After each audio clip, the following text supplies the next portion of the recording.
Good evening guys, and welcome to today's video where I'm doing a standalone lesson on parallel lines. So we're looking at equations of straight lines and specifically parallel lines. Right guys, this video was recorded on Tuesday the 15th of June 2021. And in today's video, I'm going to be talking about parallel lines, what they are, what they mean, and how to work it out from given like a equation of a straight line.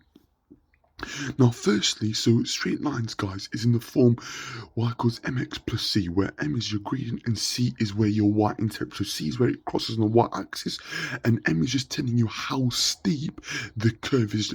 The line is, sorry, not curve. Sorry, the line is. So if it's this direction, it's positive gradient. If it's this direction, it's negative gradient. And the principle of like today's lesson is that parallel lines must have the same gradient. So they must have the same m number. Now in today's video, what I'm going to do is just talk about what this means, okay, and like how to actually work out other equations that are parallel to like like this equation in particular, y equals 2x plus 5.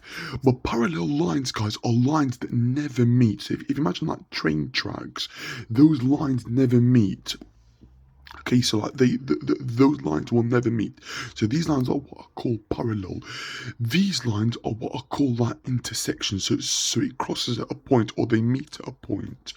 Now, for parallel lines, the key part to remember is that it has to have the same m value.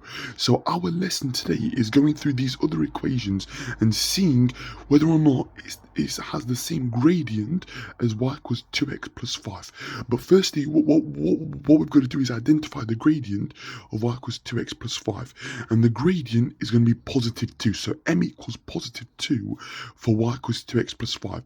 So equations parallel to y equals 2x plus 5. And what I've done is just ticked and crossed so like tick the ones that are parallel and cross the ones that are not parallel. So first one, y equals 2x minus 7. Well, it's got the same value here in front of the x. It's a positive 2, so that is parallel. Because the same value actually. It doesn't matter what the value of c is.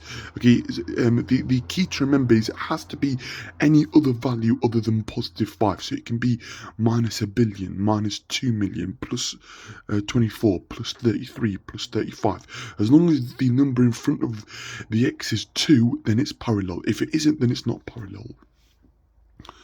Y equals minus 4x plus 8. Well, the gradient is negative 4, which is not the same as 2, so it's not parallel, so it's the cross there. Number 3, y equals minus 2x minus 15. Well, it's a negative 2 instead of a positive 2, so it's not parallel. So there is a lot of misconceptions thinking that negative 2 is the same as 2. It's not. It is the negative version, so it's not parallel. Number 4, y equals minus 2x plus 5. Well, again, actually, so it's not actually parallel because it's got a negative 2 as a gradient. Question number 5, y equals 2x plus 100,000. That is parallel because it's got the same number in front of the x. Okay. Question number 6, y equals minus a half x plus 5. Well, it's got a negative gradient actually, so it's got a gradient of negative a half, which is not the same as 2x, but it is a perpendicular gradient, and we will come on to that in the next video actually for like perpendicular lines. But essentially what it means is 2 times negative a half is negative 1.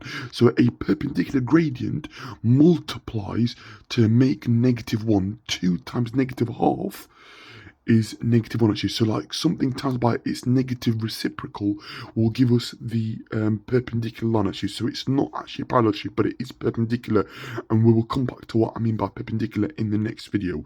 But it's just to summarize is that it is the negative reciprocal for like perpendicular lines. So it's the flipped version and negated for perpendicular lines. Okay, but we will come on to that in the next video. Question number 7, y equals 2x plus 56,000. That is parallel because it's got the number in front of the x, which is 2. That is correct. Question number 8, y equals 2x minus 24. So the gradient is 2, which is actually correct. Yep. So it doesn't matter what this value for c is. So like those two are parallel, so they will never meet. They will never intersect. Question number 9, y equals 2x plus 6, that is parallel because it's got the same gradient, so it's got a positive 2 there. And the last one, which is a bit more trickier, I've got x plus 2y is 6. Now this is not in the form of y equals mx plus c, so I've got to rearrange it. So what I did was minus x on both sides and then divide by 2. So I've got y equals 6 minus x over 2, so y equals 6 over 2 minus x over 2, which is y equals 3 minus a half x, or 3 minus x over 2, so the gradient is going to be negative a half, so that is not parallel. Okay, so yeah, it's just rearranging that equation there, guys. So what I did was minus x on both sides and then divide by 2, because 2y means 2 times y, so to make y the subject, I've divided by 2, so I get y equals 6 minus x over 2, which is the same as 6 over 2 minus x over 2. 6 over 2 is just going to be 3, so it's just 3 minus x over 2, or 3 minus a half x. Okay, and that is today's video on parallel lines. So I hope it made sense, guys. If you've got any questions, any queries, then put it in the comments section. But just to summarize, guys, parallel lines have the same gradient, so it's the same value of m.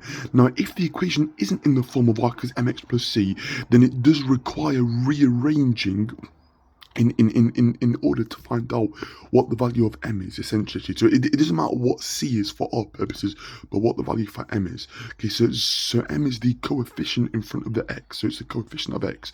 So m is my gradient for the line, so how steep my line is.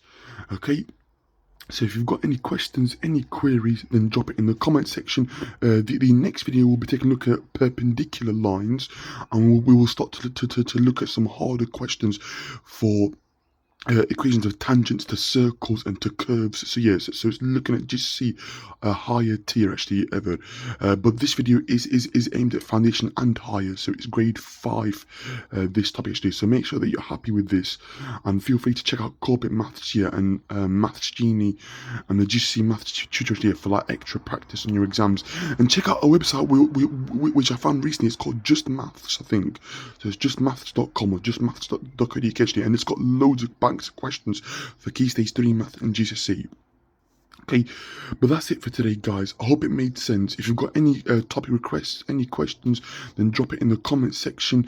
If anybody is looking for a private tutor for the summer, then please get in touch with me. What I'm going to do is I'm going to leave my emails in the description below for anyone that is looking for private tutoring for GCSE Maths, okay, or Key Stage 3 Maths, or Key Stage 2 Maths, or Key Stage 1 Maths, okay. Feel free to like get in touch, and I'll be available to start as soon as possible. Yeah, so if you're interested, then get in touch, guys. And lastly, please subscribe, please like, please press the bell icon so you don't miss out on further videos, and please continue supporting my channel here and help me reach 1,000 subscribers as soon as possible, guys. Okay, thank you so much for watching. Take care, and I'll see you soon. Okay, bye for now.